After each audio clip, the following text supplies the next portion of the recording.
In 1972, college sophomore Fred Bronner is getting ready for bed at his parents' home in Los Angeles. He had just come back for Christmas break, relieved to put a difficult semester behind him. A few minutes later, he receives a knock at the door. It's his fraternity brothers. They ask if he'd like to join them for a late-night drive around the city. For Fred, it's a Hobson's choice. Despite being an initiated member, he was on the chopping block for missing several fraternity obligations. After a brief pause, Fred gives in and gets into the car with the others. They drive for what feels like hours, no longer on city streets, but along a remote mountain road deep in the Angeles National Forest. Around 2 a.m., the car suddenly jolts to a stop. Fred looks around and lets out a nervous chuckle. "You guys aren't gonna dump me, are you?" Without hesitation, the fraternity brothers drag Fred out of the car and tell him they're going to teach him a lesson.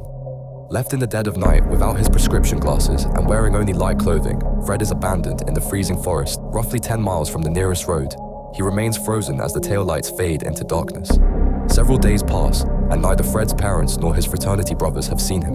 The brothers responsible initially claimed that Fred left the fraternity house on his own, but later confessed that they abandoned him, insisting it was only a prank.